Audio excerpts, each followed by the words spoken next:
Thank you for joining us here on the TSpot Daily.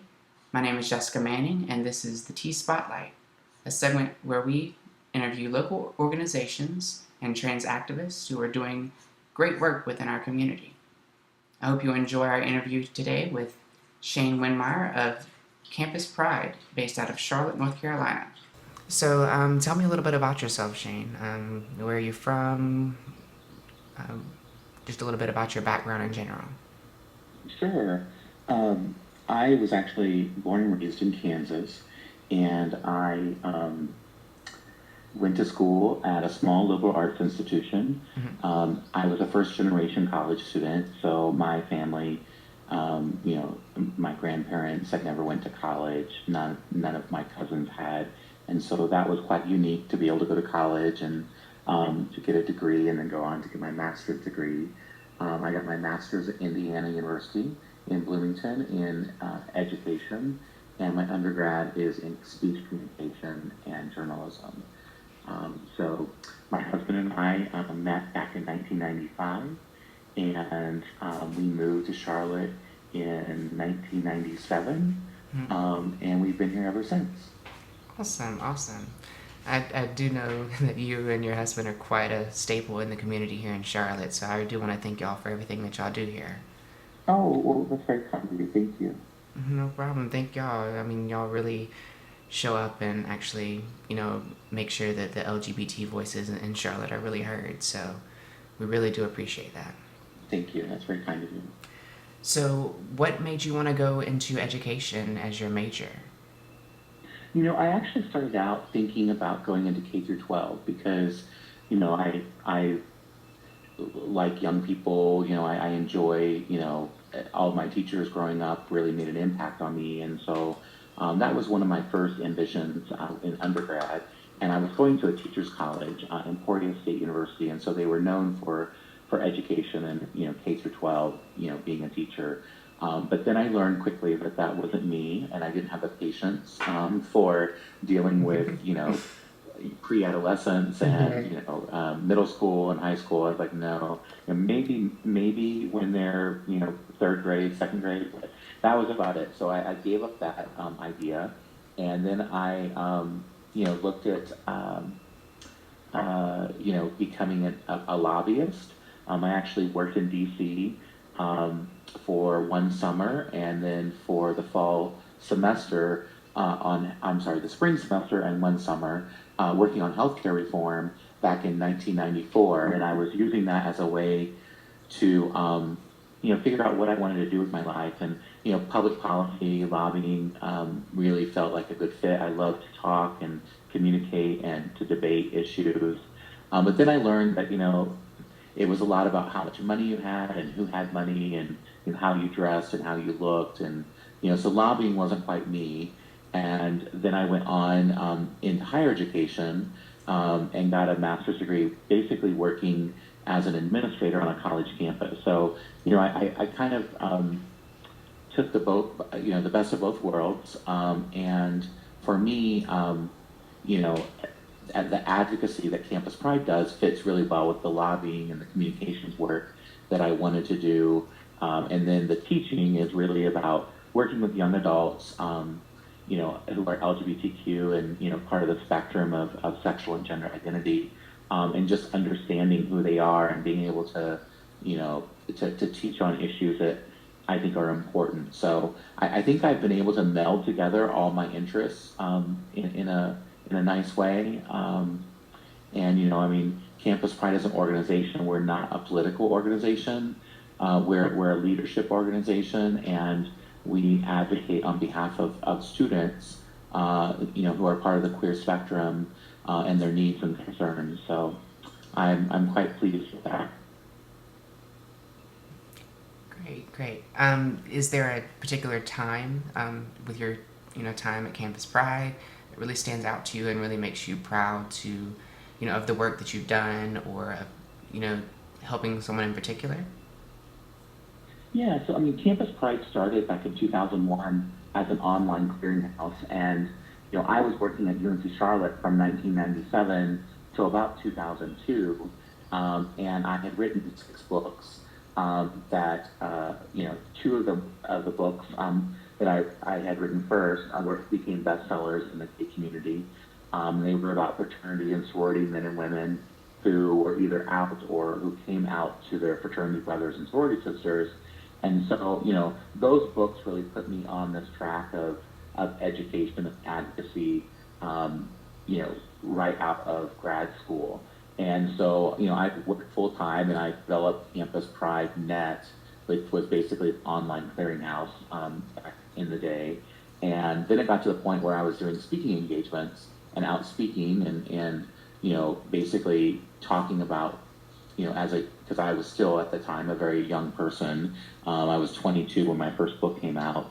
And so, I would talk about what it was like to be gay in a fraternity, and that work really picked up. And so I left my job and was able to focus on speaking on college campuses. And that's when I had the idea, well, Campus Pride Net, the clearinghouse, the online website, which at the time we also had Lambda 10, which was a fraternity and sorority website, which was full of LGBT resources. And I had also started a Train the Trainer called Stop the Hate, which was around bias and hate crime prevention. Someone said, Shane, you're spending all this time creating these educational resources. Why don't you create an organization, a 501c3 charitable organization that can live kind of beyond you, and that you can put your resources into, and it's a nonprofit. And so that's what we did in 2006, 2007. And I'm quite proud that I was able to take with a lot of help from volunteers, of course, and people who I care about, but take that work that was being done and put it into an organizational format. So, regardless of what happens to me, there's been an organization that, will continue or will at least find its place, in the next 10 years as far as what to do and, how to make a big impact for young people. Out of that, we developed our camp program, which is probably one of my most favorite programs. It's a leadership camp that happens in the summer around social justice, and it looks at how can we be, advocates and allies to not just LGBTQ identities, but other intersections around race and ethnicity, around faith and spirituality. And that camp is really special. It creates a safe space for a lot of young people to kind of come out and come to terms with who they are, as gender non-binary, as trans young people, using pronouns and being respected for who they are for at least 5 days and 5 nights during the summer. It helps, bisexual, pansexual young people, asexual young people who are oftentimes overlooked in our movement, kind of figure out that, there are spaces where they can be who they are and focus on their leadership.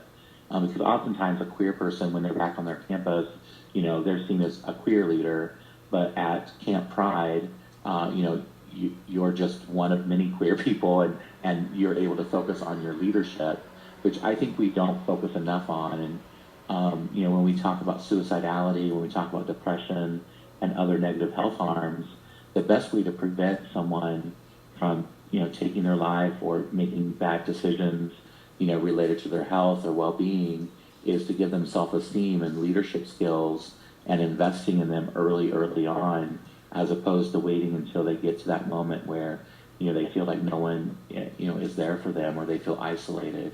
And I think that's what Camp does. And that's by far one of my most favorite programs that we do, because it really hits the heart of young people.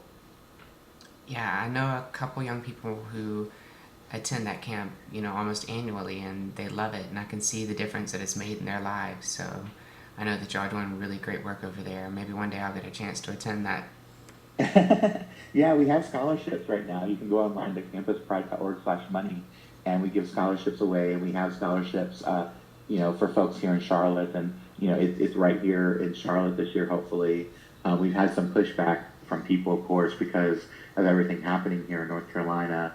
They're questioning, about why would we, still have the event here in Charlotte. And I tell people, Charlotte's Campus Pride's home. It's not like we are in DC or Atlanta or, some other city and we're going to Charlotte. This is our home. And at the end of the day, the Charlotte City Council did the right thing. The mayor did the right thing in Charlotte. It's just the statewide elected officials, the governor, who did the wrong thing and were anti-LGBT. I recently saw, in reference to House Bill 2, I recently saw that you had a list of schools who had actually given statements about that.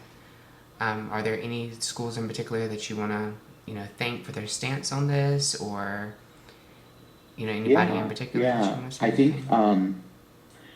first of all, Campus Pride was trying to figure out after House Bill 2 passed, like what could our role be and how can we have an impact and what can we do to support it. And so we took the lead of Equality North Carolina as far as messaging, and we wanted to focus it on young people and getting them activated. And in Charlotte, with the rally that happened, in Asheville with the rally that happened, in Raleigh, Durham with the rally. And so we were trying to focus on those activities. And while we were doing that, I was getting calls from reporters about, what can, what has been the response from colleges. And I was like, well, first of all, we have to realize that, this bill, House Bill 2, directly jeopardizes about $4.5 billion in federal financial aid money that goes to public institutions in the state.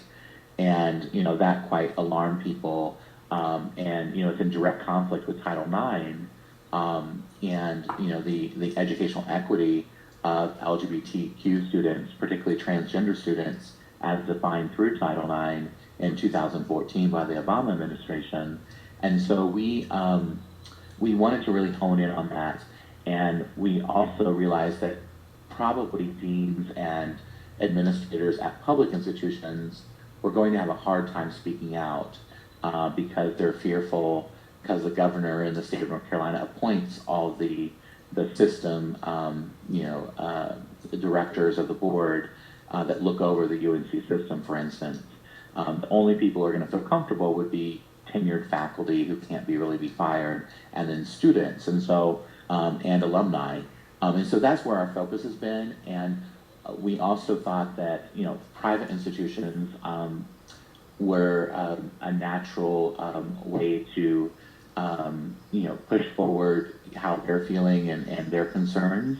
And so Duke University was the first to speak out, and then we reached out to Guilford College, we reached out to Davidson, Queen's University, and then Wake Forest reached out to us, and it just kept going from there. And we even got North Carolina Central University, which is a historically black college here in North Carolina, to speak out around what they were doing and their concerns. So there is definitely a pushback going on in higher education, and we've seen that recently with the faculty that have spoke out at UNC Chapel Hill, as well as with these statements of concern from these private institutions. Is there anything that you would like to say to, like any of the LGBT youth who are, coping with this? Because I know that there are bills like this that aren't just in Charlotte. I know North Carolina just passed one, but there are also, other bills all around the country where we're being discriminated against and being kind of really marginalized in the education system. And I know it really kind of affects a lot of the, the self-esteem and, all of that of the trans youth or the LGBT youth, especially if they're confronted about using the restroom by a staff member or anything like that? Well, I think the first and foremost thing is to be safe and to try to find, public accommodations, restrooms, and lockers that are, unisex or single stall lockable restrooms, right? Luckily, higher education has made some efforts, even in the state of North Carolina, to provide accommodations for trans students. There's still a long way to go, but Campus Pride is here. If there's any problem whatsoever, contact us and we'll help work it out on your campus here in North Carolina. We have many relationships with the North Carolina colleges. There are campuses to be concerned about, but at the end of the day, Title IX and the protections that it provides for educational equity include access to bathrooms and lockers for trans identified people. So, this bill, House Bill 2, will be overturned. It just takes, sadly, someone, suffering some undue harm, potentially in a bathroom or a locker room, and that being, sued. Obviously, the ACLU, Equality North Carolina, are already filing a lawsuit against this bill, but we need young people on college campuses to be safe, to not put them in, undue harm, but also realize that, you do have protections under Title IX, and there are organizations like Campus Pride that wants you to communicate with us if you have problems, if there are issues. I'm working with a young woman, a young trans woman, at a college around a Title IX complaint on her campus that occurred before HB2. So Campus Pride does that work, and we want to help students file with the Office of Civil Rights Title IX complaints, and we'll work with whatever student. Ideally, no young person should be put in harm's way, but House Bill 2 basically did exactly the opposite. It has created an unsafe environment for all people, but particularly for our trans young people or our non-binary trans young people who are victims of harassment and discrimination. Are there any statistics currently on any sort of increase in violence or increase in just LGBT students really being confronted or made uncomfortable on campuses since this bill passed? So there aren't any new statistics or research since 2 weeks ago when the bill was passed, but we do know through Campus Pride's research that almost 40% of young people who identify as transgender, experience harassment and discrimination on their campus and fear for their public safety. So, I mean, that number is especially high if you consider that, trans young people of color are more greatly impacted with harassment and discrimination. You can see that with the local story at Central Piedmont Community College with Andrea Williams, who was harassed after using the women's restroom, 2 years ago. And so, it was already a concern nationwide about young people who are trans facing discrimination on campuses. And what the governor and the state legislature did was just, light a fire of fear and, unsafety for trans people in the state of North Carolina. Does Campus Pride have any sort of particular outreach or tools or resources for trans people of color or LGBT people of color? Yeah, so Campus Pride has a website that is just chock full of resources. There is a trans policy clearinghouse at Campus Pride, which basically has tons of resources around being a trans person. We as far as trans people of color or queer people of color, we do have a resource that is really targeted at cisgender white people, other than persons of color, who how to be an effective advocate for people of color, queer people of color. And so, there are some resources. We do have statistics around, particularly trans youth of color. We provide direct support, like I said, around the Office of Civil Rights and the Title IX complaints. So we work with, trans youth of color in that respect, who oftentimes suffer from higher rates of harassment and discrimination. Campus Pride has a commitment around race, and particularly our anti-racism statement that we, just don't have online, but we try daily to make sure that's part of how we live and breathe. And so we try our best to make sure that, we hire trans people, that we, celebrate trans accomplishments, as well as advocate when there are trans um, people who are harmed or hurt. Um, we took a lot of time 2 years ago really evaluating our organization and how we look at trans issues and trans people, and particularly intersections. So, trans people of color, trans people of faith. One of the things that Campus Pride, you know, always tries to improve on, but I believe that we've made some progress, is that we are intersectional beings. We are just not trans, we are just not gay, we're just not bisexual. We are intersectional in who we are. And so we try to meet young people based on their intersections of identity, not on their siloed identity. And so, when we talk about a gender non-binary student, it's not just about them being non-binary and their gender. It's really about, where do they grow up? What issues or identities are important to them at this moment in their life? Are they, a person of color? Do they have a strong faith background? And that's really important, I think, in working with today's young person. And that's what we try to do around all of our resources online. Do you have any resources for suicide prevention? I know suicide is a big issue in the LGBT community. Yeah, so we do. Online, you can go and find resources. There's a couple ways. I mean, our website, like I said, is pretty robust.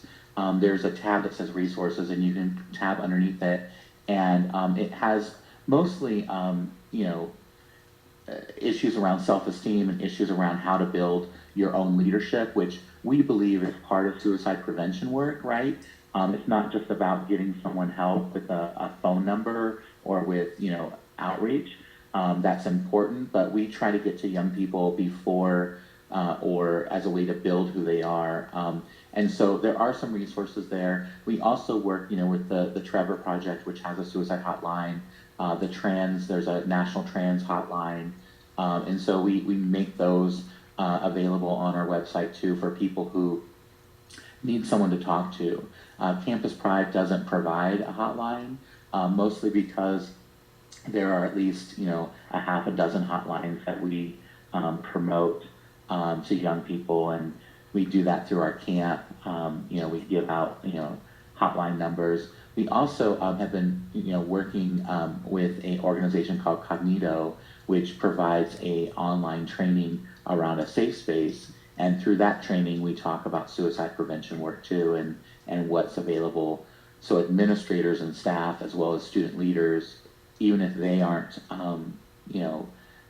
impacted personally by depression or suicidality, that they have, the information and resources to help, maybe as a resident assistant, to help one of the students in the residence hall with where to call or where to go. That's awesome, great. Do you have any advice that you would give to someone who wants to become a better ally to the LGBT community? Yeah, well, I think first of all, is to recognize, being an ally is not an identity, right? It's an action, and so, being an ally is about the actions that you take.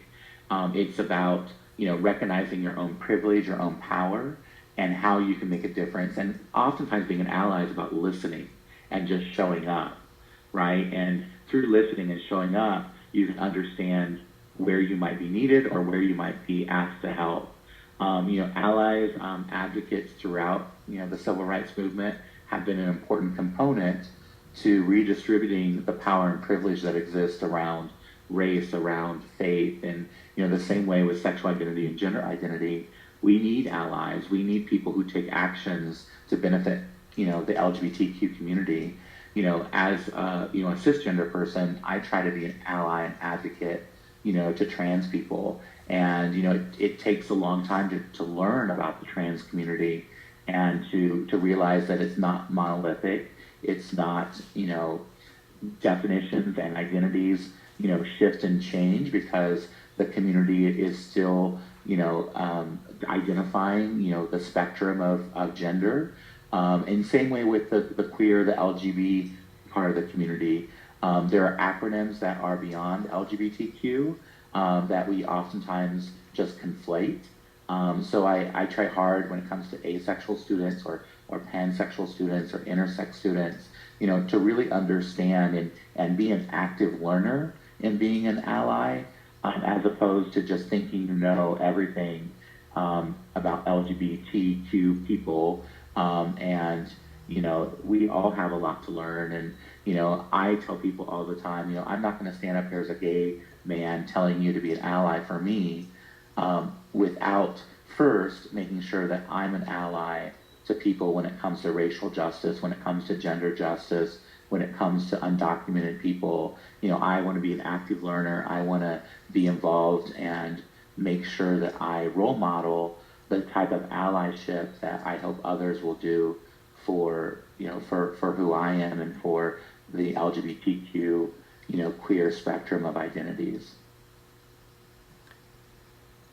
So I'm sure that you've, obviously addressed the people who are supporting House Bill 2 yourself, but just if you could just give a quick, like a statement that you would say to someone who is supporting House Bill 2, someone who was, like Pat McCrory or any of the businesses or local people here in Charlotte or North Carolina who are really standing behind that, what would you say? The first thing I think is important is that to realize that House Bill 2, stripped away all non-discrimination protections from, the municipalities, the local governance, entities that are responsible for passing those non-discrimination ordinances. And as a Republican, which many of them are, that is directly in conflict with Republican values of giving rights to individuals and to local governments and to the state. It's in direct conflict. I would encourage them to really dig deep as to their own prejudice and motivations for what they did. It is not Christian. It is actually unchristian like to discriminate. And they hide oftentimes behind their religion. Don't use religion as a guise to harass and discriminate against people, which is exactly what they did with the passing of HB2. Beyond that, it's going to have an economic impact to the state of North Carolina. Already in higher education, the direct conflict with Title IX jeopardizes, roughly $4.5 billion in federal, aid to college campuses in the state. Large businesses are not going to want to come to a state that openly, discriminates against anyone, much less, LGBTQ people. This is not just about bathroom use and locker room use. This is about how we as a state treat people with dignity and respect. And at the end of the day, regardless of your religious values, every human being deserves to be looked at with human worth and dignity in who they are. Yeah, that was one of the things that really surprised me with this bill was the fact that we have such a strong backing in the faith-based community or in large businesses who are really standing up and making statements to denounce the bill and basically pleading on our behalf that we completely have this repealed, just in all as a business issue, as a human rights issue, just as a complete discrimination issue. There are a lot of people who are really standing behind us and rallying behind us. So that really surprised me, but it's really a great feeling. So Yeah, definitely. well, is there anything else that you would like to say or any contact information for Campus Pride that you would like to share with the viewers? Sure. Campus Pride, works with about 1,400 colleges across the country every year in helping create safer, more inclusive campus communities. We have been very fortunate to grow quite rapidly in the last 5 years in helping support young people and older adult learners at 2-year colleges. And so if you want to volunteer, if you want to get involved with Campus Pride, there's always a role for a young adult or someone who's returning to school to be active. Our leadership camp that happens every July in Charlotte, North Carolina, is amazing. There's scholarships available. If your campus isn't on the Campus Pride Index, they should check it out and check, make sure that their campus, knows what they're doing well and where to improve. You can go online to campuspride.org. That's campuspride.org and learn about, our camp program, the index. We also have been doing some work around Title IX, which I spoke a little bit about, but check out that work. It's pretty exciting. And then we have our leadership awards we do every year. Our Trans Policy Clearinghouse has basically all the campuses in the country that have gender inclusive housing, that have health care and insurance for gender affirmation surgery or hormones. We have that listed on our website. So definitely utilize that. And if you're a young person that's looking at going to college, Campus Pride does college fairs throughout the year. And so check out those college fairs. And it doesn't just get better. Each one of us has to do better. And Campus Pride is trying to do our work in doing better. We need young people to stop taking their lives and instead to really start living their lives. And that's what we try to do with the work with Campus Pride. Great. Well, thank you so much for doing this with me today, Shane. I really do appreciate it. I really hope that we were able to provide some information. I know you gave a lot of really, really valuable information, but I hope that some people are really able to put it to use and benefit from everything that you shared with us today. For sure, anytime, and thank you so much. No problem, and thank you to all the listeners who are listening to us. This is, again, the TSpot Daily. I am Jessica Manning, speaking with Shane Windmeyer at Campus Pride.